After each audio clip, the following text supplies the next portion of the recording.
Mark Opitz, welcome to the Australian Music Vault. Thank you for your time today. Oh, it's great to be here. Thank you. So you're born in Melbourne. You moved to Brisbane in 1959, and then at the age of 12, you see the Beatles, and it pretty much changes your life. Tell me about this experience. It was incredible. I mean, I couldn't believe that the Beatles were in the same country that I was in, let alone the same town. And it was, so the vibe in those days with Beatlemania, it's very hard to sort of explain to people, but you could cut the air literally with a knife. That's what it felt like to a 12-year-old anyway. But my mum had surprised my brother and I with getting tickets for £1 each. And so we went off to see the 6:30 Tuesday show of the Beatles at Brisbane Festival Hall. They did 4 shows over 2 nights. But again, changed my life. I was already a Beatles fan, but just seeing it and being part of it, it's just a total life-changing moment for me. So what happened to you after that? Well, I went to every show that I could see. I mean, I went to see bands like the Yardbirds with expecting to see like Jeff Beck, but there's some guy called Jimmy Page was playing with them, and it blew my head off. You'd see so I saw Steve Marriott with the Small Faces, but every act that came to Festival Hall in Brisbane between 1964 and say 1969, I pretty much went to see, or 1970. What about Australian music? Was there much Australian music there in Brisbane at that time? There was. One of my favourite all-time bands was a blues band called the Coloured Balls, who Robbie Lloyd named his band after, with Robbie Vanda for Sam Mitchell, Mick Hadley from the Purple Hearts. Just a great band. So Brisbane was very much a blues city. And in those days, whereas Sydney was seen as a pop city and Melbourne was seen like it had its own little scene going on, but with Go Set magazine generated sort of stuff.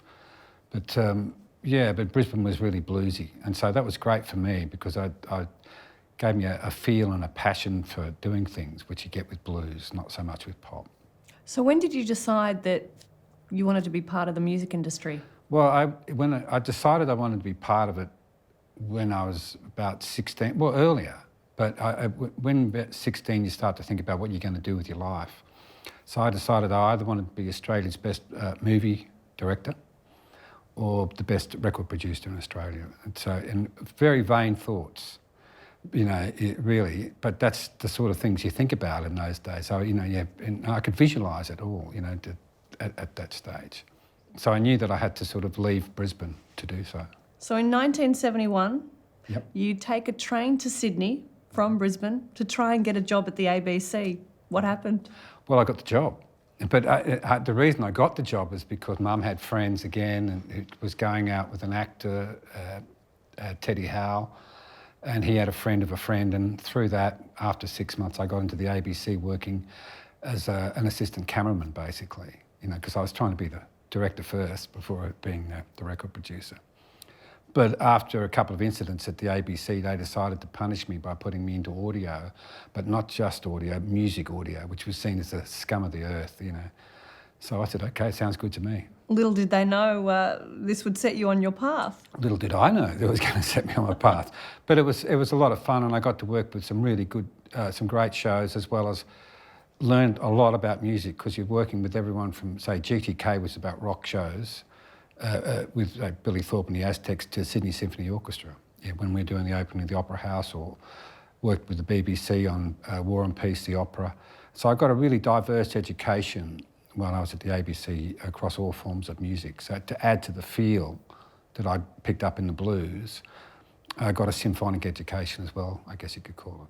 And were you hearing things in your head as a producer would in those days? Well, I love music, and so it didn't matter. Of course I was hearing things in my head, but I wasn't saying this is what I do, or I guess I was, actually. For local acts, when I'd go and see a band or something like that, I wasn't thinking as a producer, I was just thinking what I'd do. If I was them, I'd be doing this, I'd be doing that, and maybe do it that way. And a few of the acts, a couple of friends of mine had a band, and I'd be helping them out with, why don't you do this, why don't you do that? And they would say, why don't you keep your big nose out of it? And all that sort of stuff. So you end up at EMI dubbing tapes. That's right. I was dubbing tapes at EMI, making cassette masters and the old cartridge masters. I was doing 4 tracks for the cassette and 8 tracks for the cartridge master. And of course, cartridge and cassette are both long gone, but cartridge went first. And I was totally overqualified for the job, but it was my way in. You know, it was EMI. It was like the biggest record company in Australia, based in Sydney. And so I just thought this was, you know, how good is this? But after a while, dubbing masters, I was thinking, gee, is there something else I can do? And what was that? Well, luckily, people who became friends of mine were running the labels down on the 5th floor of EMI, where the A&R department was and all the international record labels were. And they would come up with the tapes for me to make the dubs of for the cassettes and cartridge masters. By this time, I'd turned into a mastering engineer. I was actually cutting lacquers after about a year or so. And so they'd bring all their tapes up and listen for a while I did a bit of a cut. And one of them decided, Roger Langford decided that I should be working down there with them rather than up where I was.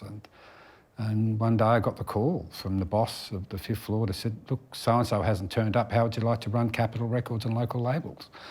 I thought, well, I suppose that sounds good to me, why not? Let's have a shot. So what did that job entail and who were you working with? Well, at Capitol Records, it was like, that EMI in America was called Capitol, basically, and they built the beautiful Capitol Tower in LA and in Hollywood and that. So you're working with people there. My job would be to coordinate releases of their albums and things like that, as it was for the local artists as well in Australia. But with Capitol, I remember Helen Reddy coming out, you know, and working with her. Of course, when Paul McCartney came out as a Capitol artist, Stephen Shrimpton, who was the boss of EMI, said, I'll do this, son, and pushed me out of the way and sort of took over all that sort of stuff, which is, you know, I was dying to meet Paul McCartney and tell him all about Brisbane in 1964. But, and what an influence he'd been on me. And with Helen Reddy and Glenn Campbell, when they both toured Australia, I was, you know, heavily involved with them. And I can remember with Helen Reddy, Jeff Wall was the manager, and I don't know if you know about Jeff Wall, but he was a funny piece of work. I mean, I could say something else, but he was a real upfront guy that knew how to get the job done, and everyone hated him in Los Angeles, but, you know, he got the job done. One of the very first things he said to me, can you get any grass for me? You know, can you get any pot? You know, and so, sure, why not? And so I organised this pot, and it was great, and Helen had a great tour, and at the end of the tour we had this huge EMI party for him at the Siebel Townhouse for Helen. And Jeff Wald got up to make the speech, and then he said, I just got to say, the guy that made this whole tour work was Mark Opitz, you know. Of course, he didn't say what I did, but he did all that. And it's similar when Glenn Campbell came out to Australia as well. I got to know him quite well. He came out for a Channel 9 TV special that was being shot at Smokey Dawson's ranch. And it coincided with my birthday. I think it was my 23rd or 24th birthday. And he gave me a bottle of Johnny Walker Blue. So it was, I was quite impressed. Did Helen Reddy, was she quite massive at the time? Huge. Helen had come out, I Am Woman was maybe a year old, max. And so she was really big, you know, so we were still working that album. So she was huge, yeah. And she came out, and her support act was a little-known Australian man called Peter Allen at that time. Yes. But he came out, but I do remember that we did have to paper the house on the second show. Paper the house means give away tickets. So she had a following, but it wasn't what you call a great concert following. Right. Fast forward, and somehow you end up as a apprentice at Albert's yeah. with Harry Vanda and George Young. Tell us about that, working with Harry and George. When I got sacked by EMI... And why did you get sacked by EMI? Because a band that I was doing demos for decided to take one of the demos that I'd done without me knowing to Powderworks Records, which was the old Midnight Oil label, and had it released through Powderworks when they came to show me the record it had produced by Mark Opitz on it. They wanted to surprise me with it. And I've gone, oh no, what have you done? Because I'd recorded it at EMI Studios as a demo, and which was fine, but the fact that they'd made a commercial proposition out of it meant the copyright belonged to EMI, not to Powderworks. Powderworks. And this filtered back to the head of the studio, and he thought that I'd been doing it on purpose. And this was a new head of the studio, who'd just been put in charge about 3 weeks before this happened. And so he wanted to make a mark, so he decided to sack me to show a bit of discipline around the place. And I was totally innocent. But luckily for me, Wayne DeGrucci, who was John Paul Young's manager at the time, the late and great Wayne DeGrucci, was, we were good mates, and he thought that I had something more to offer. So he went to George and Harry and said, listen, you've got to talk to this guy and maybe you can use him. And so Vanda and Young had me in for a meeting for a couple of hours, and after a couple of hours they said, listen, or when I say they, George Young said to me, listen, would you like to come and work for us? And but don't answer now. Think about it for 2 days. I'm doing a fake Scottish accent here. And think about it for a couple of days and give us a call if you're interested, you know. And I'm going, what? So you can imagine, I sat by the phone for 48 hours exactly, and yeah, I'm in, straight away. I just couldn't believe it, because these guys were hotter than hot. And well, tell me how hot Alberts were at that point. Well, at that time, all the John Paul Young stuff, Vanda and Young had come back from England, ex-Easy Beats, Ted Albert, the great Ted Albert, he gets a lot of recognition, but not enough, brought George and Harry back to start Albert Productions because Ted Albert wasn't producing anymore. And so Vanda and Young came in, and he set them up with Albert Productions to produce and to write and to be part of the publishing company. John Paul Young they picked out a superstar. They got William Shakespeare. They had obviously a young band related to George called AC/DC, which was just booming at that time. When I got involved, it was around the Let There Be Rock stage. I came in for the very end of Let There Be Rock, and then for AC/DC, we recorded Power Age. But during that time, I worked with John Paul Young. The tracks we did there was Lovers in the Air, which was just an amazing time doing that, just watching how George and Harry worked and watching a song start from nothing to the end of at 9 o'clock that night, having John Paul Young come in to do vocals for it, which the lyrics were being written during the phone call to get him in there. It was just amazing. So that was all done in one day, a song like that. And just was a real eye-opener. Hit straight away, you could tell. It took us 3 weeks to mix it, but that didn't matter. It was, and referring back to Ted Albert again, we were mixing it so many times that in the end George said, look, I can't tell what's what. Let's just, Mark, take all the tapes up to Ted and get him to listen to it. So I gathered up this cardboard box full of tapes, took it upstairs for Ted, and I swear it was 10 minutes later that Ted walked down and said, this is it. Clearly, he just picked one out of the box, played it, and said, yeah, it sounds fine. Because all our mixes were only slight changes. But they're a lot to us, but we couldn't tell. But Ted just said, yeah, this is one. Go with this version. So just one or two. So how do you get your big break at Alberts? You're an assistant producer, you're looking, you're learning, you're obviously, being shown the ropes. My big break is definitely, some people might think it's the Angels, which it was in a way. It was my first big production break, but the biggest thing for me was actually working with the Power Age album with AC/DC and learning about that kind of rock and that sort of commitment to rock. And then when George Young had come to me and said that they'd done an album with the Angels, and it was sort of like an eclectic sort of quasi-country rock, come rock sort of album, and it had one hit on it called Am I Ever Going to See Your Face Again? But it wasn't the version that you hear these days, because it was a slower version, and we re-recorded it when we got together with the Angels. But so the Angels, George had said to me, well, the album didn't work, either you take them on or we're just going to let them go.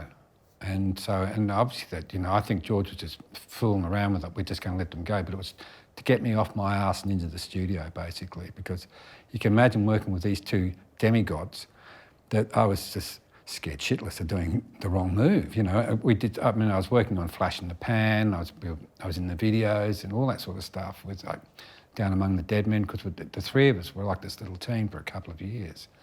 In Studio One, no one never came in there. FIFA Riccobono maybe, but that was it, unless you were invited in there. No other bands, whatever. And I remember, so we'd taken the Angels on, and when we'd get in the studio, and when they weren't touring, like on a Thursday and a Friday or a weekend or whenever we could get in the studio, we'd just try out new songs. Then one day they played me a song called I Ain't The One. It wasn't called I Ain't The One. It was just this rock track, but it had the 8 feel, the chick, chick, chick, chick, chick, chick, chick, nick-nicks, as they became to be called, that Angels feel. And I said, that's it, that's sophisto punk. That's the one, that's sophisticated punk music, which is what my original thought was for the band after, you know, when I was, you know, I'd bitten off more than I could chew, as I was saying. But and I remember going to Wayne DeGrucci's house again and thinking about that Friday night after George had said to me, take on the Angels or we let them go.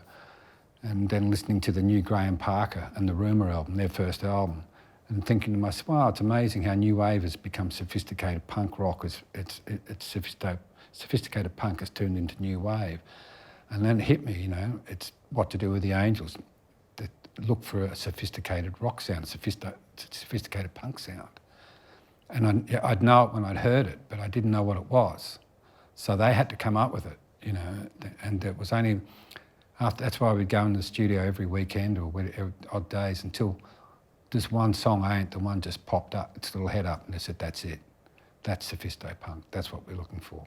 And so we transposed that feel, the 8 feel, to lots of their other songs and turned them into what became the classic Angel sound. So yeah, that was a big break for me. And the great thing about that record was really quick to record after that because we found out what the sound was going to be beforehand. And then we were able to go into the studio and record the album in about 3 weeks. Which is pretty sort of fast. These days it's not fast, but for those days it was quick. And so we're keeping the feel and just putting it together. And as we were making the record, I knew this was going to be big. Maybe it was just my ego or me just imagining it or visualising. But I felt like this is going to be a hit record.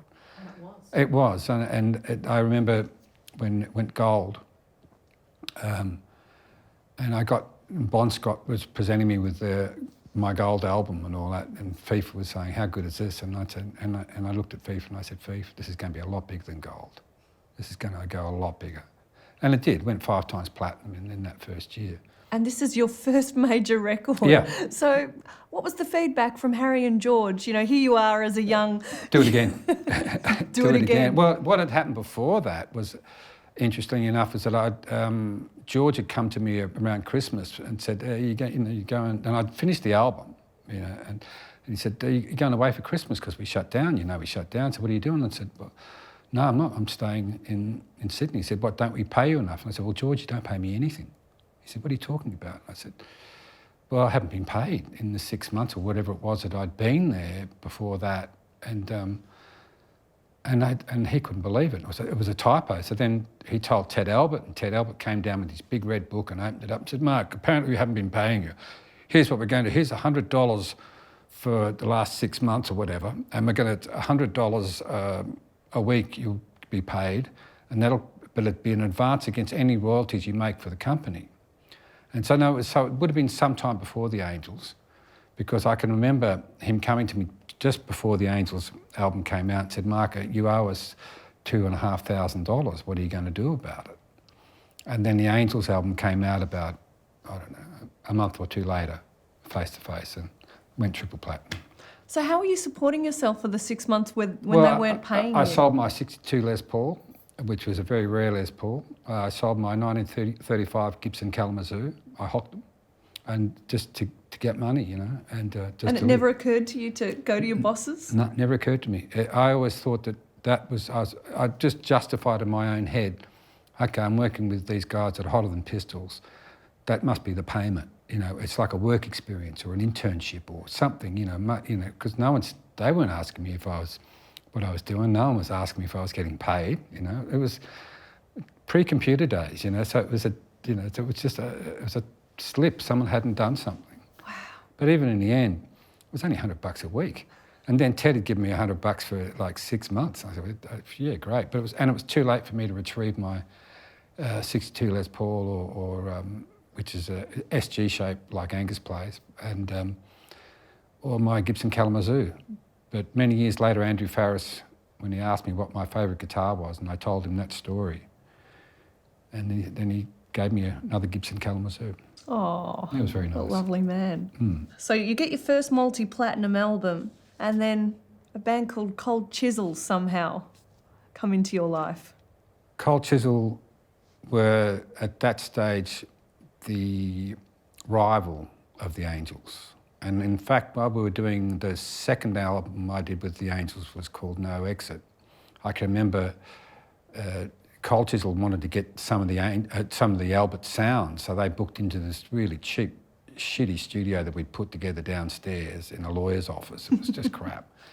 And I remember going down there while Jimmy was doing vocals one day and grabbing something out of the room where he was doing vocals, and the expression on his face said it all. And the album they were doing was Breakfast at Sweethearts, which is quite a good album. But for someone like me, having seen the band live and thinking, wow, these guys are great live, and then when I heard Breakfast at Sweethearts, I was really disappointed because like Shipping Steel didn't capture the real grunt that it needed, and there was so much of the, well, grunt, yeah, was missing from Cold Chisel.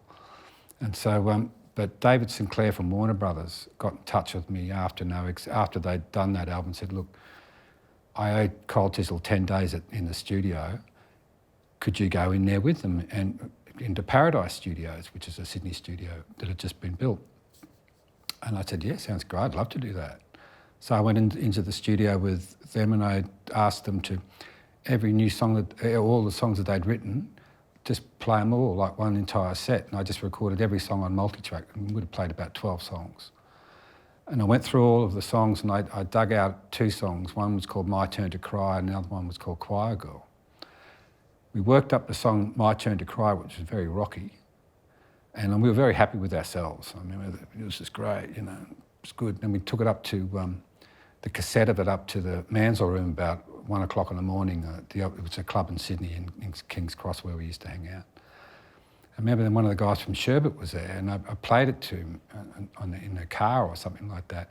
And Jimmy and I played it and he loved it. He thought it was fantastic. And that's when we knew we had the wrong song. Ah. And not doing anything against Harvey or anything like that. I mean, he was a killer guitar player. But it was the way, what he expressed about the song and how commercial it was. And we said, no, we can't do that. So I went back into the studio next day, found Choir Girl, brought that back up again, stripped it back, changed the arrangement, re-recorded it. I said, that's the one we're going to go with. So you do these demos with Cold Chisel at Paradise Studios, which then, and they've said on record that they were very unhappy with Breakfast at Sweethearts, yeah, which leads you to working with them on what would be their next album, East. That's right. We did the East album, pretty much, we did Choir Girl first. It was the first single to come out, and again, a pre-Christmas sort of single at the time in 1979. And I wasn't expecting to do much more with them because Don Walker had said to me, yeah, we want to get the Doors producer to produce our next album because we're not happy with the way Breakfast turned out with Richard Batchen, so we're going to get, and I can't remember the Doors producer's name, but obviously it was about the Doors, it wasn't about the producer. But none of us knew that at the time, how the magic in the studio really worked. We just put one foot in front of the other. Anyway, so this guy couldn't be found, and so they got, Dave Sinclair rang me up and said, well, can you do the whole album, the next album with them? And I said, yeah, sure, why not? And that turned out to be the East album.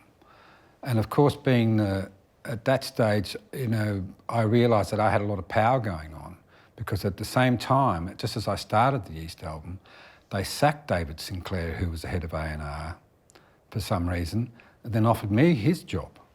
And this is the guy that signed Cold Chisel. I couldn't believe it. And they've offered me his job. So all of a sudden, not only am I producing Cold Chisel, but I'm also the head of A&R, so I'm actually signing the checks. So, which I thought, this is great, because it means I can lock out the studio, you know, and no one can come in and I can just do what I want for a few months and no one's going to question it, which is exactly what happened. And so with the band in particular, that was great because I'd spent a lot of time talking to Don and Jimmy. Jimmy and I became very fast friends together, literally. And so a lot of talking with Don, because we both lived up in the Cross at the time. And so we'd go up for dinner and just talk and talk and talk. And I think it took about 2 weeks before I actually rolled tape because I just wanted to get the songs right. I wanted to get everyone working together. So I'd have in the tech room, I'd have Phil Small be working with Ian Moss on his stuff, and then Don would be doing his stuff at home, and Jimmy would be doing his stuff down in the studio or whatever.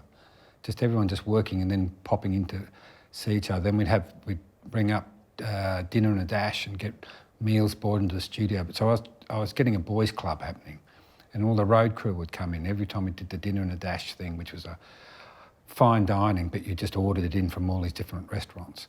So I'd get the road crew in again. I was signing the checks. It didn't matter. So we built up this camaraderie between all of us, and we were able to incorporate that into what became the album East. And everyone just was fantastic, because we'd do things like Rising Sun. Jimmy wrote that very quickly, and we took maybe half an hour to record it, and that was it. That's still the one you hear today is on the record. Where something like Never Before, which was the Ian Moss track, the second track on the album after Standing on the Outside, just unbelievable track. And that'd be just Ian and I working together. Then Don and I they gave me a lot of latitude on the arrangements and stuff like that. So I was able to do what I wanted to do with the material. And which you can do when a band is that, they haven't had the success yet, but they were like what had happened with Choir Girl. They understood that we were going with it. They liked my attitude. Obviously I was signing the check, so I was a guy in charge anyway. So they didn't try to buck the system too much. And so we pulled out the album East, and again, another 5 times platinum out of it, which I knew it was a hit straight away. I knew we had this was going to kill. Again, whether it was my ego saying that, I don't know. But I had that feeling, and you get that feeling when you're doing that sort of stuff. As you said, Cold Chisel hadn't had commercial success at that. They'd maybe tasted a little bit with Choir Girl, but they were certainly to experience it at East. Were they a tight band at that point? Very tight. The Cold Chisel were super tight because of in those days, bands used to virtually live with each other. And I remember when they formed in Adelaide, Ian Moss had come down from Alice Springs, and he'd been just playing guitar up in Alice Springs to B.B. King records, until he got better than B.B. King. And what a perfect place, Alice Springs, no one's there, no other influences except your father's or your parents' record collection and stuff like that. Turns up at Adelaide to go to uni, forms a band with Don.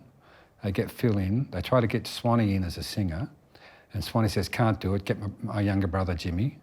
And they formed this really tight little band in Adelaide, and they'd do places like Largs Pier Hotel, all those real rock dives in Adelaide. This is back in the mid-70s. And then Don was doing quantum physics at Adelaide University at the time. But when his course had finished, he decided to go back to Grafton, and had to go to New England University to finish his degree. And then the band said, we're coming with you. And so they rented a house out in the country, and again, they all just lived together and played together. Don did his degree till they finished. So that tightness got built up from that, and that was available in those days, because when you played, it was pub rock, remember, that the term pub rock comes because everyone played pubs, not the poker machine. So they had the time, and that's the great thing about the development of Australian music at the time. The reason that there were so many great live bands from AC/DC, the Chisel, the Angels, because they could always try their wares at the pubs, on the pub circuit was so huge. So you're playing twice a night, 5 nights a week. So that's where it all came from, right? And that went right through with the INXSs and everybody. You must have felt you had the Midas touch at this point. I didn't. No? No, absolutely not. fluke? I just thought I was bluffing my way through. Seriously. I mean, I was doing what I wanted to do, but I never felt that I had the Midas touch. And I was always trying to prove myself that I was worthy of doing things. I always felt like that. And other people would say it to me, and I would, what are you talking about? And at that stage, the only producers I'd ever worked with, and it's probably still the same, were Vanda and Young. So I had no idea what producer did. I just was doing what they did, with the arrangements. I wasn't writing so much. I do rewrite a lot of the stuff, but I don't sort of put my brand on it. I don't call it Opitz or anything like that. It's part of production. But I like to work with their songs rather than, I don't want to write the song from scratch. But no, I never thought I had the Midas touch. I thought I was in the right place at the right time.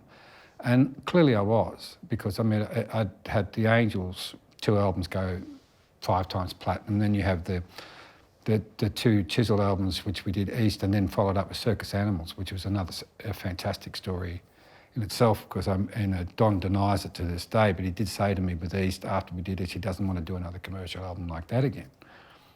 Why didn't you want to do a commercial album? Why did Don Walker say that? Well, I don't know. You'd have to ask him. But that he denies saying it. But it's I can remember it. And so I thought to myself, well, I've got to find singles. I have this theory that if you are paid to do something, if you're paying to buy a record off a band or a solo artist, you're buying something, then that solo artist or that band has to deliver something that's worth buying.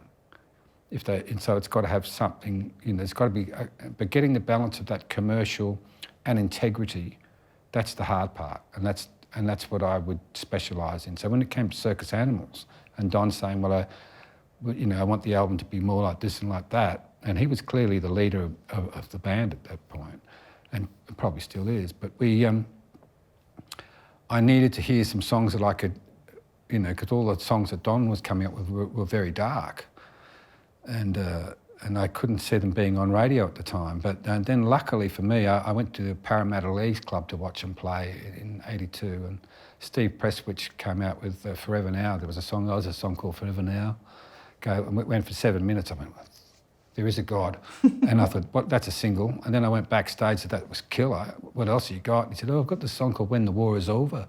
And I went, how good is that? And then Jimmy came out with I needed a rock song, something to really, for the first track for that album to really work. And he did a song about his frustrations with the Americans called You've Got Nothing I Want. And I thought, well, that's okay. So we went with that as the first single, Forever Now as a third, and then when with War Is Over, bang. And then obviously the rest of the album held up really good because there was Hound Dog on it, Taipan, all these great dark songs that weren't necessarily radio songs. They would be now in Triple J terms. But in those days, it was very commercial radio with 2SM and people like that. And what was happening now to Cold Chisel? Because I know the American experience scarred them a little bit. I know it was very important to them to make some kind of impression in America, and I know it didn't go so well for them. And Circus Animals, in a sense, was a reaction to that. It was. What happened? In America, people have got to understand that when you sign to an international label like Warner Brothers in Australia, you sign a world deal, which means so there's provisos in the contract. If the album goes gold, then the album has to be released in America. Now that sounds great on paper, but the last thing an A&R guy in America wants is the president of the company telling him this is what you've got to, this is the band you've got to work with, this is what you've got to do release. He wants to sign his own stuff. So the band were foisted on Warner's in America, and a Warner label called Elektra. They came out because Warner's at that stage owned Atlantic and Elektra, so it was Weir Music it was called at that point, Warner Brothers Elektra Atlantic. And so they went on the Elektra label, and they were foisted on the Elektra label, and so the Elektra just had to release them. And they listened to the record, they've got no idea how Cold Chisel works. They hear My Baby, they think, oh, that sounds commercial, not knowing this is a rock act or, how they were pulling the crowds in Australia. So they went to radio with My Baby, and the promo stuff was a big dummy, a baby dummy, a pacifier, and a nappy. The record came wrapped in a nappy with an... So no one got it, basically, and it's because of that kind of deal, if you understand that. And whereas what happened later was, obviously, bands would sign an Australia-only deal, therefore they could deal with every record company and show their wares properly rather than being sort of put on them. So that's what soured them in America. And of course there's the famous story about You Got Nothing I Want, which Jimmy has retold many times about... it was a song about the frustrations of the American record company. Exactly right. When the American record company rep was invited to a show and he couldn't go because the DJ's dog was having a birthday party. There you go. No, again, the reason is because they didn't have an independent deal. It was because they were coming in from the top down, and it wasn't a great way to do things. Let's talk about the Divinyls. Chrissy Amphlett and Mark McEntee. How did you begin working with them? The Divinyls were, for me, was part of when I'd finished the East album with Cold Chisel, and I was head of A&R at Warner Brothers in Sydney, or Weir as it was known. And So I was looking for acts, obviously, and just if I may say that I found there was one act that I signed was a band called Crossfire, who were a jazz fusion band, and you might say, well, jazz fusion, it doesn't sound like you. No, it doesn't sound like me, but I knew the guys in the band to be the best musicians in Sydney. So I made a point of signing this particular band because I knew if I could sign Crossfire, other musicians who thought they were good musicians go, he signed Crossfire. This is a, you know, if they're going to release a band like Crossfire, who nobody knows, jazz enthusiasts know who it is, jazz fusion enthusiasts. But if you're part of the Sydney music scene, you knew who this band was. They had great respect. So I thought they deserved to be signed. The second person I signed was Richard Clapton, because he was out of his deal with Festival Records. And the third act I signed was a little band called Lip Service, who became the Divinyls. And I came across the Divinyls in a very interesting way. And it was a publisher would take me to lunch, a guy called Jerry Sword, who worked for a publishing company called Castle Music, which was the publishing arm of VMI Records. And he said, oh, you've got to have a listen to this. I came across this the other day. And he played me the cassette, and it was a demo of The Boys in Town by who we call it, Divinyls now, by Lip Service. And I'm going, and I listened to it, I thought, yeah, this is pretty good. This is great. And I get through the choruses, and I thought, good choruses. Then it gets to the outro, and I thought, this is killer. The outro was it was the outro that actually got me, of the original demo, the way it just built and kept just going out.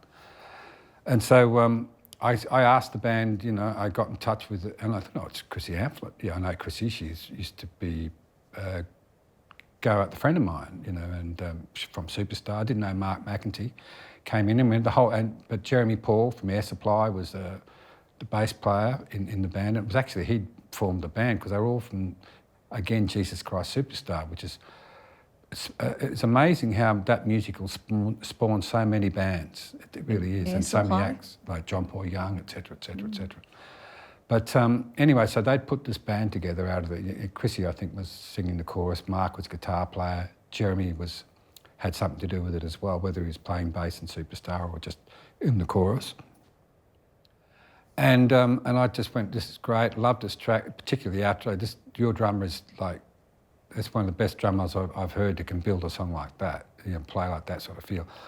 Oh, well, he's not actually with the band anymore. So when they told me that, when they told me that the drummer was no longer with the band, I said to them, well, he's got to be in the band. And this is in front of the drummer they already had.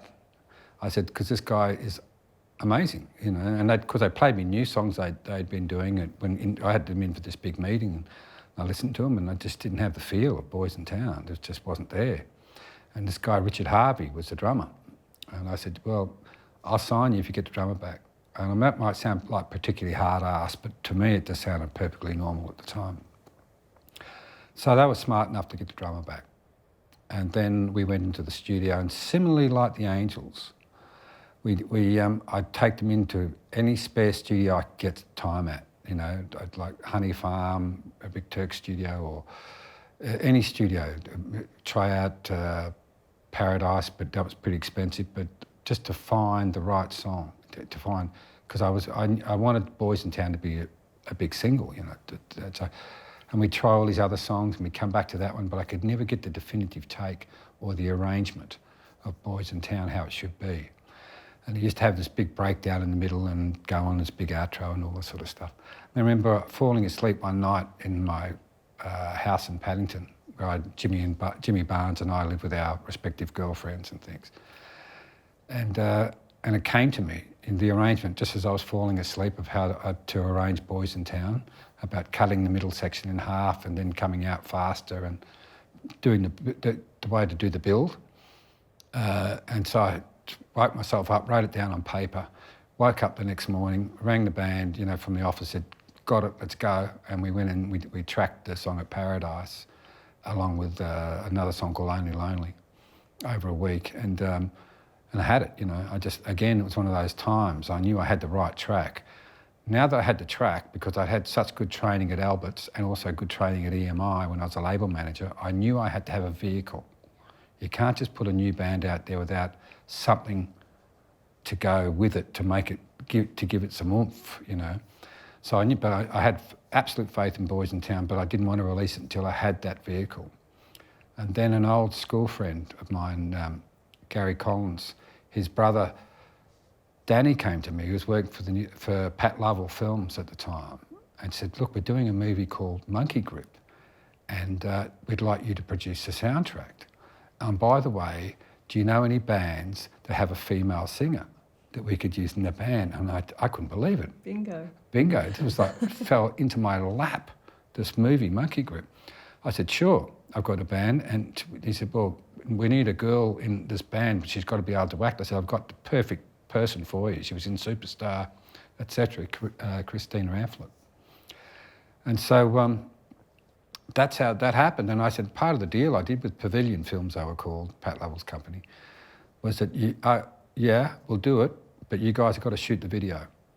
And so I had a full film crew, best Australian film video at the time crew, shoot me the Boys in Town video. And I said, yeah, it's got to be live on stage, or et cetera, et cetera.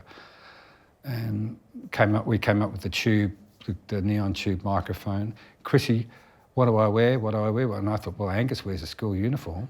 And that, again, my Opitz training coming back, and because of Angus in the schoolboy uniform, I thought Chrissy would just wear a schoolgirl's uniform. So the school uniform was your idea? Well, it was our idea, definitely, yeah. Again, it was Albert's, I used to get calls from Chrissy and Mark in the middle of the night talking about colours, about what colour should be, and all this, should be black with bright blue, just little things about it, because that's the way we all worked in those days. Everyone worked on the same problem at the same time. But yeah, the schoolgirl outfit was definitely a throwback to Angus. Wow. Yeah. And so that soundtrack becomes Monkey Grip, which then leads the way for the Desperate album, which Exactly. Boys in Town would later be added to. What we did with that was, with Desperate, we had Boys in Town and we tried to re-record it in New York City, because we did the whole album at Power Station in New York, because we just wanted to get out of town. By this stage, I'd left Warner Brothers and I was as an independent. And I got paid the princely sum of $5,000 to go to, and my airfare and accommodation was looked after, which was fine. And to this day, I've never made another penny from the Divinyls. I never got paid any royalties for right? any of that stuff, not one. And I talked to Chrissy about it a lot, but I got to a point when Chrissy got really ill and I said, forget it. My goodness. Don't even think about it. When I knew how ill she was, I just dropped all that of trying to retrieve it. And that was many years later. But no, I never got paid anything for all that stuff, just the original $5,000. My goodness. Yeah. Well, hopefully you made money from Australian Crawl. Australian Crawl was fantastic to me in the sense that, again, that was because that came to me through a strange way. That came through Geffen Records in America had signed Australian Crawl as to be an act, but what they wanted they weren't happy with the original recordings of all their songs. I think it's fair to say they wanted to Americanise Australian Crawl. Well, they wanted to do something, but if they were going to Americanise it, they should have got an American producer. But they asked me if I would re-record the songs. And so I can remember going to a meeting at the Siebel Townhouse with to meet the band, and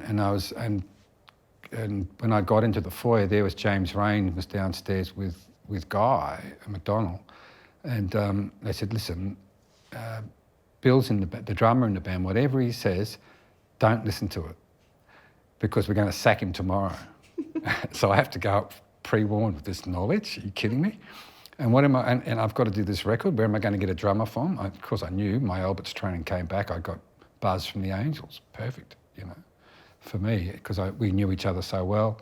He knew we could talk, so I knew he could set up the rhythms I wanted, and it was real easy. But yeah, so we went and did. We worked with Australian Crawl.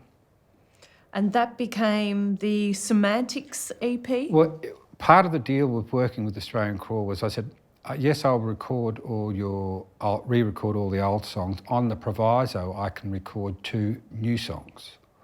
And so I can have my way with them rather than, we'll have my way with the old songs, but I wanted something to put a stamp on. And they said, well, we haven't got any new songs. I said, you're kidding me, you're a band. you must have some new songs, you know. Well, we don't. And I can remember I said, well, we need two. And the first one I said, well, let's rewrite one of the old songs. And there was a song called Red Guitar. And I said, well, okay, that's got a seemingly good feel. Let's call that, I don't know, White Limbo or something, and which was what we called it, White Limbo, red, white, you know. And just rewrote it basically, used the same chord structure, but reversed them and then put a melody on, just showing them how to write a song basically. It was quite simple. And this was with a drum machine. And then we'd done that then, and I still wasn't happy. And James, and I said, now, is there any other songs? And James whispered to me, he said, well, I've got a demo of something. But I don't want it to play it to everybody else. I said, well, okay. So we went down to back, by this stage I'm in Melbourne working with them at Armstrong's. And so James took me into this little dub room and played me this song called Reckless. And he said, I haven't finished the lyrics yet. These lyrics are just here as a stream of consciousness to get the melody right. I said, mate, they're the lyrics. They are perfect. But no, they're only there for melody. I said, don't change a thing. Maybe one or two words so they join up, but let's not change anything because the mystique is what we're looking for and it just has this vibe. And it was just him on acoustic guitar playing Reckless. And the only thing I really did to that song, as I said, was put a band to it, put a feel to it. I got Buzz, he had to leave, so I kept his drum machine and just got a tempo, I detuned the snare drum right down so it was at a sound rather than a snap sound, and got the tempo just where I wanted it and said, okay, that's it. And then we built it around that tempo, the original arrangement. Then I got Paul, the bass player's girlfriend, in, who was a viola player, to do a cello part, which was chung, chung, chung, chung. Again, the Albert's training coming back in. That's the 8 feel from the Angels. Chick, chick, chick, chick. Well, it's a 4 feel, but it was based on that idea of keeping the movement going. And so, yeah, so we put that together, and I can remember going, you get that feeling you do when you, again, maybe my ego, I'm going, this is a hit, this is a hit. And Russell Thomas came down from Sydney, he's still a friend of mine, is a radio, still plugging records to this day. I can remember, and he was working for EMI at the time, and I played it to him, and he just went nuts. He just went nuts as well. He said, yeah, this is a hit. Couldn't contain himself. And so that was their first number one that they ever had in Australia. And White Limbo was the B-side. Wow. Mm. Is it true that you turned down Status Quo to work with Australian Crawl? I did, yes. Status Quo, I was approached by the bass player who didn't know he was about to be sacked, so I probably wouldn't have got the job anyway. But I've turned down bigger bands than that. Well, the most famous Mark Opitz story is that you famously turned down Guns N' Roses to work on the Noiseworks debut album. Yes, that's exactly right. You know, I turned down Guns N' Roses because I knew who they were. Of what would become Appetite for Destruction. Exactly right. Their first album, I turned them back because I know they were really keen to get me, particularly Geffen were on my case. They kept sending me telexes, and in those days everything was faxes or telexes or whatever. And we should point out that they were keen to get you because of the work you'd done with Rose Tattoo and the Angels. They were big fans. Rose Tattoo and also the Power Age album, they were just massive fans of the Power Age album, and they knew that I'd engineered that. And that didn't sound like other AC/DC albums. And the Angels and Rose Tats are big fans, and they said, this is the guy we want. And so they were trying to get me over there. And at this time, so Geffen sent me all this stuff. These guys are for real. They've just burnt down this studio. They've just, burnt down their manager's house. They've just robbed this store. These guys are real, I'm going, holy shit, they're too real for me, And I had another record to do at the time. I'm not sure if it was Noiseworks or if it was Hootie Gurus, but, I stand corrected on that. But yeah, but they were Guns N' Roses, and I knew about them, of course. I knew about LA Guns, I knew about Hollywood Rose, and the two big LA rock bands, and they split and joined together and became Guns N' Roses. And but yeah, I turned that one down. Any regrets? Not really. Yes and no. I mean, the way I sort of justify it to myself is that they went through 12 producers before they came up with Mike Clink, who ended up doing it, the album. And I don't think Mike Clink ever produced another record after that. Mind you, he probably made $2 billion out of it, so he didn't need to. But no, that's, of course, it would have been great to do and be known for that, but who knows how the record would have turned out if I did it, you know.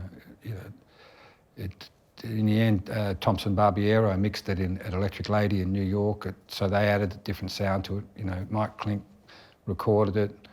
The band was, you know, Slash and Axel were pretty much running the show. Geffen obviously had input, but again, so you just don't know how it would have turned out. In your book, you describe working with the Hoodoo Gurus as not one of your more pleasant experiences. No, working with the Hoodoos album, again, it was a situation where they were signed to a world deal, and so they didn't have a lot of control. And again, Elektra, again, in New York, through INXS's lawyer had got in touch with me and said, look, Elektra, we're trying to talk to you about, would you do the Hoodoo Gurus album? Because they don't want to sound like it's a pub band from Australia. They needed to break into the college circuit and break out. And of course, Hoodoo Gurus are going well in the college circuit in America, but they need to get them out of the college circuit into stadiums. So we need you to produce this in a certain way. And I thought that obviously that the Gurus were across all this, and they were up for it and all that sort of stuff. But I didn't, you know, little did I know that again, it was one of those world deal situations where they were being told what to do by the big American record company, etc. So we did this album, Blow Your Cool, which featured probably their biggest hit song, What's My Scene, on it. Which, I mean, and Dave Faulkner and I just didn't get on. I tried. I gave him my Mets baseball T-shirt. I gave him stuff, but what, you know, the way I was going with it, he wasn't that happy about, because it was getting a bit too commercial for his liking. But and I remember one weekend when we weren't working, INXS and Jimmy Barnes were going to do had a tour, and we needed a song for it. And so I sort of took a weekend off to work on this a song with INXS and Jimmy Barnes, which turned out to be Good Times. It wasn't Good Times originally, it was a Master's Apprentice song, Turn Up Your Radio. But on the way up to the studio on that weekend, Jimmy and I were living in Bowral at the time. Mark Pope, Jimmy's manager, said, you know, I got Glenn A. Baker to come up with a list of songs, because I don't think Turn Up Your Radio is the right song. And he said, I reckon this song here, Good Times by the Easy Beats, Vanda and Young. I said, Vanda and Young? Sounds good to me.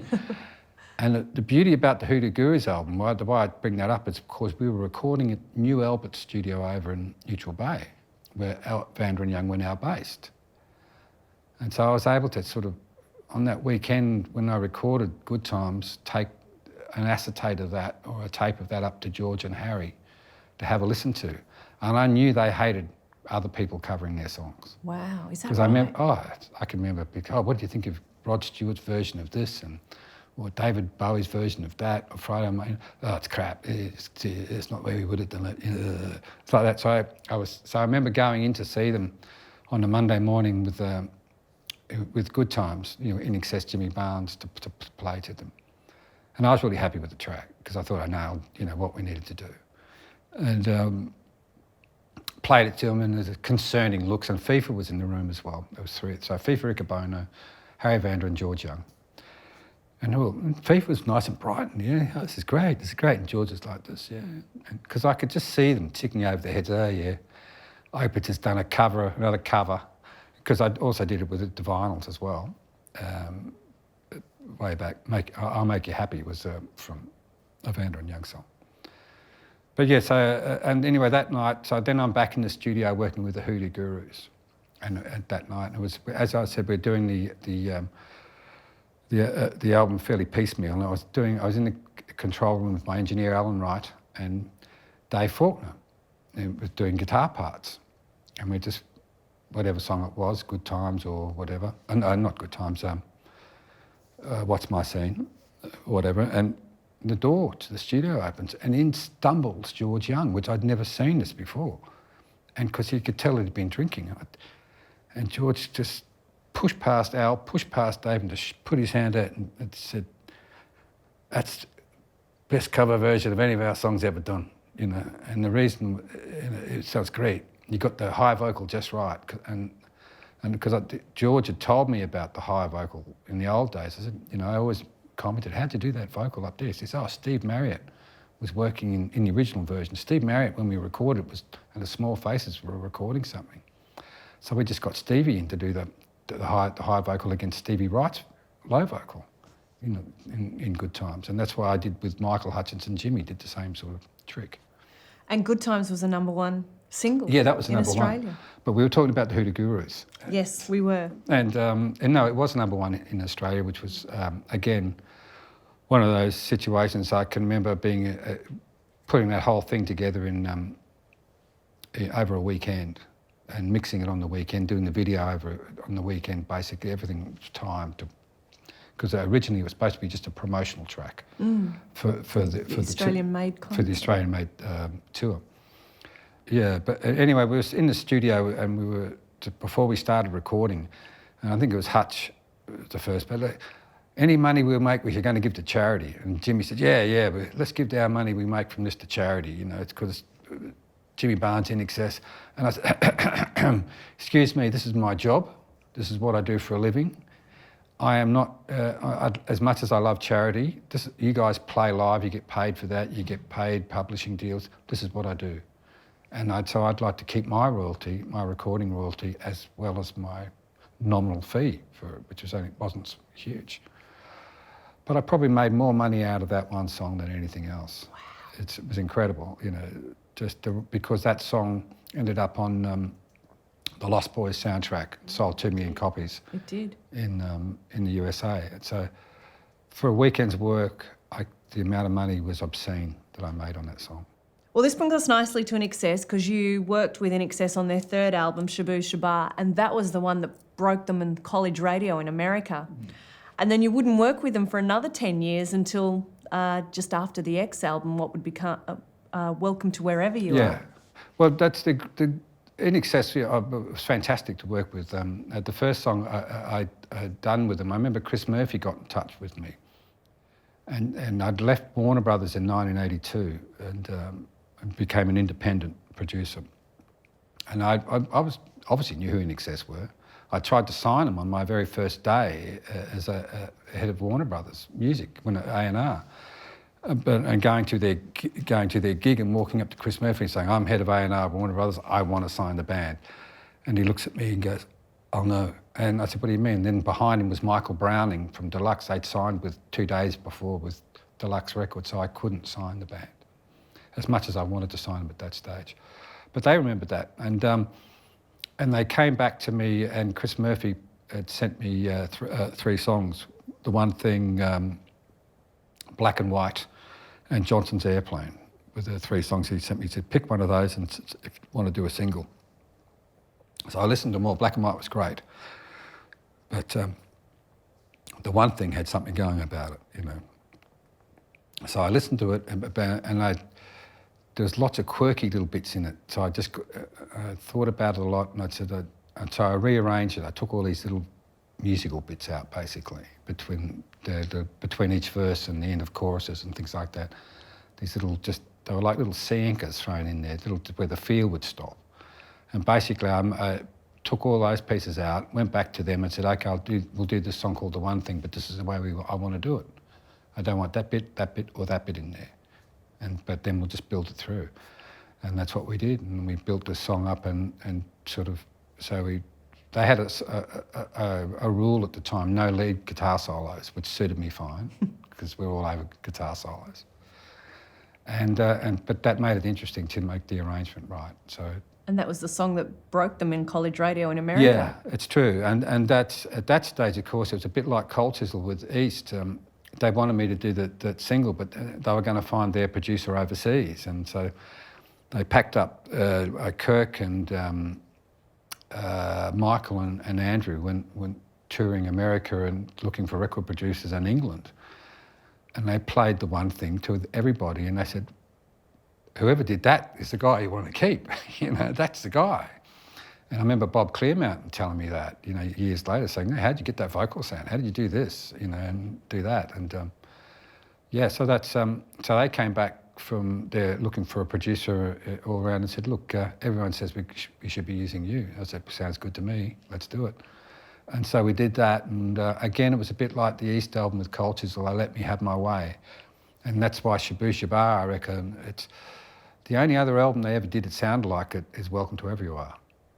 But that's, I guess, if people want to look at the difference between my stuff and other people's production techniques, they're two good albums to look at, because they're so far apart in the way they were made, in 10-year difference or whatever. And you can hear the difference but you can hear the similarities between them, how they the music works.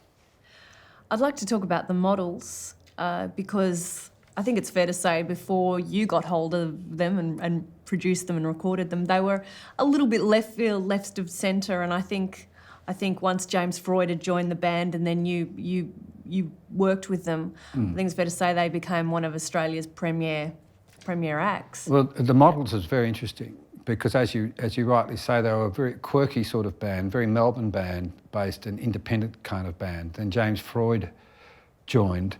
And things sort of started to change a bit because James Freud had already had Modern Girl out as a solo artist, and that was quite commercial. I remember hearing that first time, thinking, "Wow, this sounds like a British song. This comes from somewhere else," and being surprised it was Australian. So Chris Murphy came to me, and he had a song called, again, this is Chris Murphy, a genius of a man that he is. Said, "The Models, I want you to work with the Models. They've got this song called Barbados, and we've already tried to record it, but I'd like you to record it." And I said, "Well, what about the band?" Remembering my experience with the Hoodoo Gurus. And I said, "Don't worry, they're up for it. And so I had a meeting with the band. I went to the club at the Metro in Sydney, saw them after a gig, didn't make the same mistake I did with the Gurus, and spoke to them about what they wanted to do. And I had the track, and I'd already tried a version of this with another producer, and Julian Mendelssohn, I think. And I listened. I said, "Well, this is not bad. Why don't we just start with this version? I'll strip it back to the basics, and then we'll bring it back up again, and I'll just take out and I'll use that because the feel is good. Don't like the arrangement. Let's redo the arrangement and redo the vocals, et cetera, et cetera, et cetera." And which is what we did, and obviously by this time James Valentine was working with them as well as a sax player, and so I thought one of the best things about that for me was the way I produced the sax solo, and that by getting the first half of it to be very thematic of the solo in terms of the way the rest of the song felt, that reggae feel, and then breaking out in the second half of it to be a long, don't changey melody kind of thing crossing over the beat. Again, lessons learnt from the past coming back to haunt me now, but in a good way. I always referred back. That's the way I got through a lot of my production work, was remembering what I'd learnt, not just from Vanda and Young, but what I'd learned in terms of marketing from EMI when I was working with the Americans and Capitol and stuff like that. So the whole idea with the Models was definitely to take them to a more commercial place. And when we did Barbados, I knew that was a hit. That was one of those times when when I stripped everything back, put the vocal back on, put the big delay on it, and changed the sounds and did all that. I remember I was at a point with it where I was so excited I couldn't show the band my excitement. So I said, "Excuse me for a minute." And I was in Ryan Oscar Studios at the time, and I went out and into the toilet. I go, "Fuck yeah, fuck yeah." Yeah, I've broken the back of the beast. We've killed it, and then walked back in calm as anything. Said, "Right, now where were we?" And continued on. But again, it was whether it's my ego again coming to play. But I knew I had a hit, and so that went through the roof really well because Kate and Zan did the backing vocals, which really made it work. That chorus, because Sean is a great singer, great feel. And James is a great singer, but they didn't have that high harmony thing going that you could get with Kate and Zan from I'm Talking. So using them, I think, was a brilliant idea.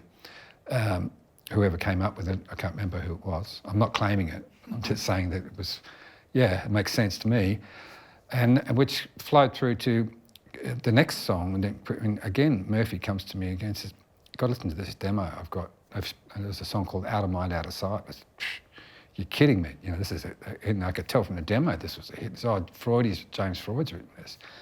And I said, "Well, we need Kate and Zan again on this one, doing the high backing vocals." And so we did this song, Out of Mind, Out of Sight.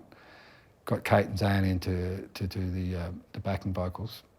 For Out of Mind, Out of Sight, do all the high stuff. And bang, number one. Number one, another number one. No, it's through the roof. And that, of course, allowed me to, so we, again, had to rush an album through and do all that. And it's quite a rushed album. But Barbados was on it, and obviously I Hear Motion, which I didn't do, was on it, and Out of Mind, Out of Sight. And they were out, at that time you needed 3 singles to launch an album into the stratosphere. If you had 1 single, it was okay. But if you had 3 hit singles, you guaranteed platinum in those days. Have you counted how many number 1 singles and albums you've had? Nope. Do you have any idea? Nope. I really don't. And it's only recently, about 6 years ago or 7 years ago, when I moved back to Melbourne with my wife Natalie, because her parents were getting old. And we were in the office. She said, "Have you got any gold and platinum albums?" I said, "Oh, yeah, in storage somewhere." She said, "You put them up." I said, "I don't want to do that, And so she got me, so I went to storage and I managed to put about, 40 or 50 around the office walls, and so it was this room is just covered in them. And I went, holy fuck. And that's when the penny dropped. Right. You talk about what body of work and gold, Midas touch, all that sort of stuff.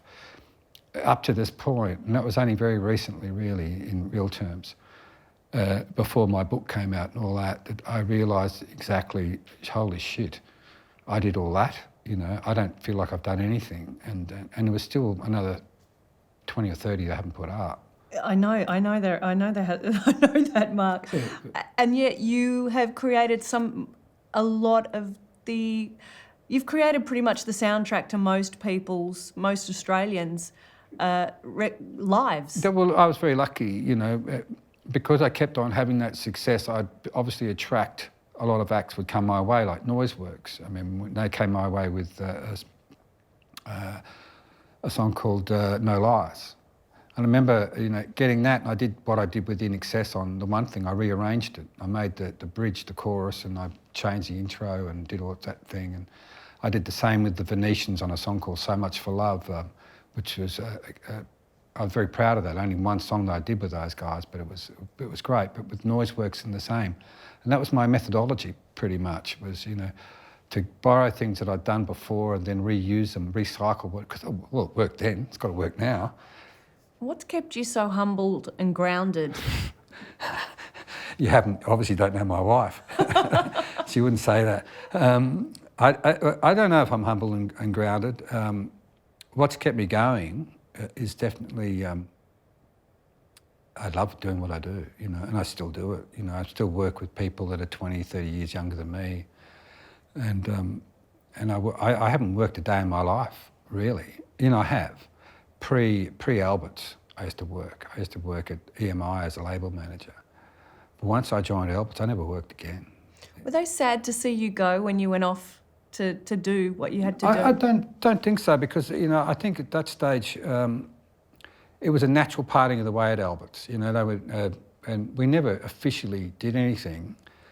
And I used to get right up until Ted Albert died. I'd get my royalties check would be a little personal note from Ted would be on there. "Oh, how Mark, how are you going? What's going on?" And so it was a great shock to my system when I was working in New York City with an act and at Electric Lady Studios, and I picked up a Billboard magazine and read that Ted Albert had died at the age of 52. It was just blew my mind. Could not believe it. One of the great unsung heroes. I mean, he is recognised in the Ted Albert Award, etc. But that man is responsible for so many things. You talk about ARIA Hall of Fame. Ted Albert should be the first guy picked. Because if there'd be no Billy Thorpe and the Aztecs, there'd be no Easy Beats. there'd be no Ted Mullery, there'd be no Australian music scene that came after, there'd be no Mark Opitz to do what I did if it wasn't for a guy like Ted Albert. And so, so what keeps me doing what I'm doing is people like that who I take my inspiration from, who've been inspired to do what they do, and to do what they love. And for me, as I said at the start of the interview, I was just following a dream, as far, hey, I want to be the best movie director still, Is there still time to do that? I don't know, but the trouble is, that's, with what I do, I've sort of pigeonholed myself, but it's a good pigeonhole to be in, because I've been able to use, as I referred to earlier, my learning curve at EMI in marketing as a label manager for Capital and local artists. I mean, the first act I released as a local artist label manager was a band called the Little River Band, their first album. So Glennon Wheatley and I got to work together, who I knew briefly in Brisbane when he was in, big bands and stuff like that. And I was a shit kicker. And just looking at, wow, isn't this wonderful? Isn't this great? And all the music that was going on. But it all goes back to that. It goes back to the Beatles. It goes back to those bands that I'd watch at Festival Hall in Brisbane. It goes back to the transistor radio under the pillow at night, listening to various things on the radio.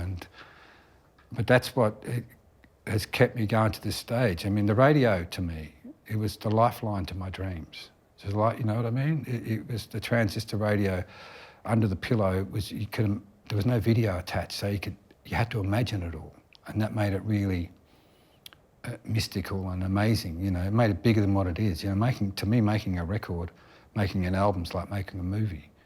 You're taking a script and you're turning it into a picture. And it's like people bringing their songs to me, and they're just words and music.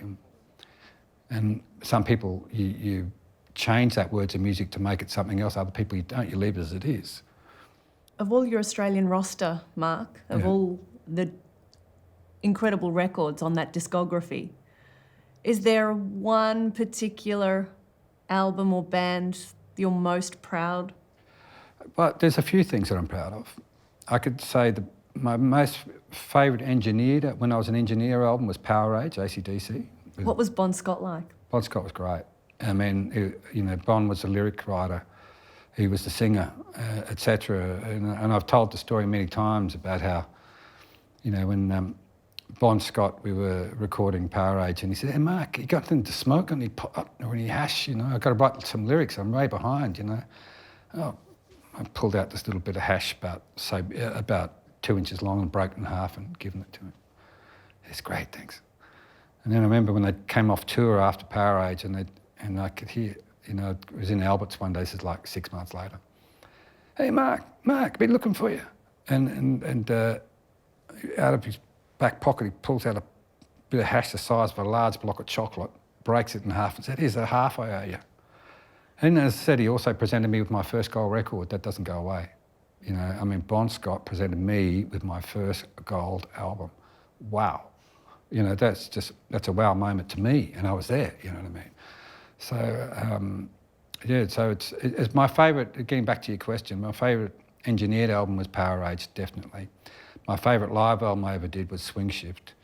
My favourite studio album I've ever done was Welcome to Wherever You Are by INXS. Which is interesting because commercially it didn't, I know in England... it went number one in England. It went number one in England, but in Australia when we think of INXS, we certainly don't put that record in the same breath as Kick. It's very interesting because the band don't really like Kick that much at all because it was just overtly commercial, and they certainly didn't like X, it came after it. That's why they wanted to come back to me, so we could take it back to, let's just experiment here. But you ask other people, it's similar with Power Age, is musician's favourite AC/DC album.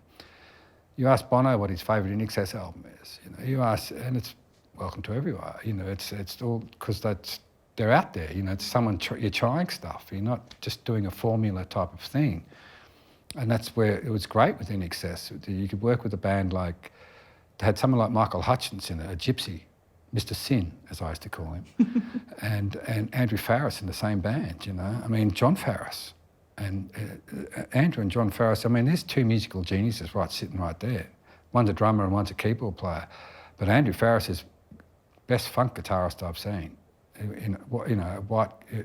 All those great riffs you hear on INXS, that's him playing guitar on the record, stuff like that. So working with those sort of people and to do an album like Welcome to Wherever You Are, which was again, we were just able to be free, and to throw the shackles of Kick away at X. And at that stage, the only problem with Welcome to Wherever You Are, and everyone says, well, it wasn't a hit. Well, it was in England and Europe. The band didn't tour it. It was the only album they didn't tour. And if we would have toured Welcome to Wherever You Are and thrown in the songs from Kick as well as stuff like that, I'm telling you, that would have been a big album. You also had the problem too that it was recorded pre-Nirvana but came out post-Nirvana, Totally and grunge right. had really taken over. Well, it's a matter the of world. fact, when Nirvana went #1 in America, they were in Australia at the time, and we were recording Welcome to Wherever You Are at the time that it was happening.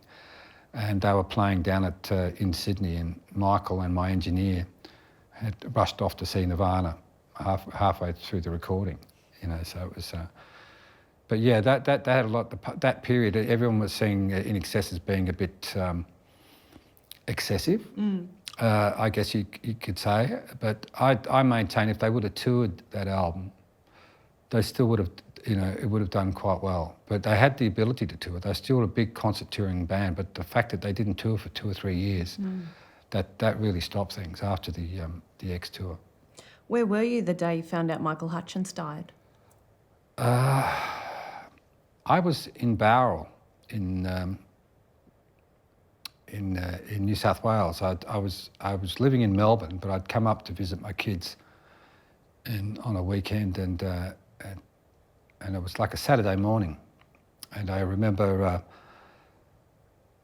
Michael Chugg rang my mobile phone and said, "Listen, don't want to alarm you, but there's a body in the room." And I was going, "Body? Room?" I said, "Which room?" He said, at the what's it called, the Ritz-Carlton in Double Bay. And I knew INXS was staying in there, and I sort of, "You're kidding me?" And he didn't sort of, he said, "Yes. But we don't know, nothing's confirmed yet, but just wanted to let you know." This is Chuggy calling me. Then like 5 minutes later, another phone goes off. It's Michael Gudinski on the phone to me. He says, "Mate, do not switch your phone off after this call and don't answer any phone calls for 2 days." I said, "What's going on?" He said, "Michael's dead. He's definitely dead. The police are going, everything's happening. This is like 9:30 in the morning. It's all happening." And it was it's so really, you can imagine it shook Australia to the core. Can you imagine what it did to people who knew him, I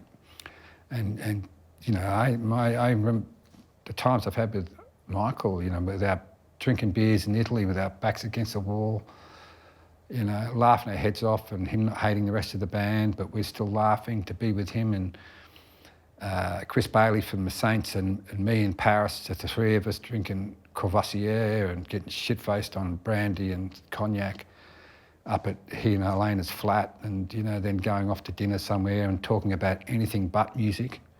I remember Michael saying to me, when in this discussion one night, with Chris Bailey, who's a fantastic erudite man, just a great guy to talk to. It's Chris Bailey from the Saints I'm talking about. And Michael said, "You know what I hate?" And I said, "What's that? What do you hate?" He says, "I hate being Michael Hutchence." "What do you mean?" He says, "Well, what I love is being in Paris with Helena. I love being able to stroll down and get eggs on a Sunday morning and then go and wander through bookshops and doing stuff. What I hate is being Michael Hutchence, where I have to put on my charisma coat."